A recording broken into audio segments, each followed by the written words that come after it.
Tidak ada orang di dunia ini yang lebih jahat dari Rasul Paulus, tidak ada. Bagi saya, Rasul Paulus adalah orang yang paling jahat. Karena belum pernah ada orang yang dapat surat rekomendasi untuk pergi tangkap orang Kristen. Coba saudara lihat di negara kita nih.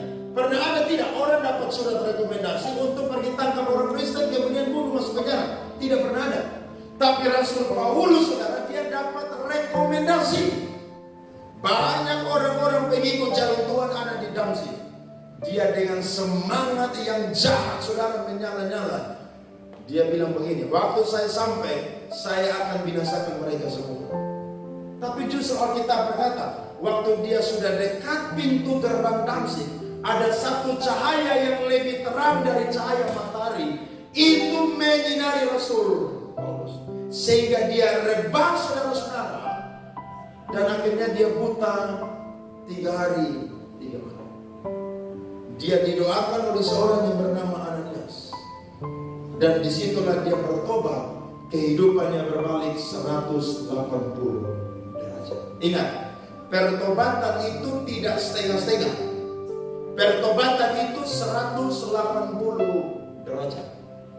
Berbalik, saudara, total. Dan sejak hari itu Rasul Paulus, saudara, kemanapun dia pergi, dia waktu memberitakan Injil, salah satu yang dia sisip dalam pemberitaan Injil adalah bersaksi tentang masa lalunya. Kesaksian atau penginjilan salah satu yang paling efektif adalah ceritakan saya dan saudaraku masa lalu. Itu paling efektif. Saudara punya latar belakang apapun, itu diceritakan. Waktu kita ceritakan masa lalu kita, ingat, yang malu itu bukan kita. Yang malu itu iblis. Kenapa? Karena iblis itu suka pakai topeng. Saudara tahu? Iblis itu tidak mau kita ini cerita kita ke masa lalu.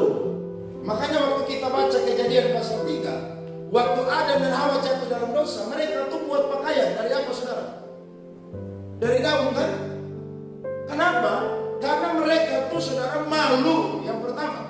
Yang kedua, mereka itu berusaha menutupi dosa mereka itu dengan apa? Dengan pakaian yang mereka buat. Tapi akhirnya Tuhan itu benar-benar Allah yang mengasihi. Makanya dia buat pakaian untuk mereka dari kulit binatang. Saudara lihat, masa lalu kita tidak jauh lebih penting daripada masa depan. Tuhan selalu terima kita apa adanya. Kalau iblis terima kita ada apanya. Ini sama kayak orang pacaran. Saya mau terima kamu tapi ada apanya begitu. Tidak, saudara. Kalau Tuhan itu apa adanya. Tanpa syarat, saudara-saudara.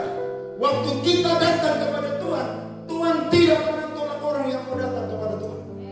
Saudara cerita saudara masa lalu yang jahat, saya yakin iblis itu akan dipermalukan. Iblis itu dipermalukan. Jadi cerita aja. Jadi jangan saudara cerita di depan banyak orang, saudara dulu disuci luar biasa. Tak usah. Cerita, saya ini dulu bangsa luar biasa. Saya dulu ini brengsek luar biasa. Cerita itu. Nanti orang bilang, kalau dia saja Tuhan bisa rubah, saya juga Tuhan bisa apa? Rubah. Bisa atau tidak, saudara?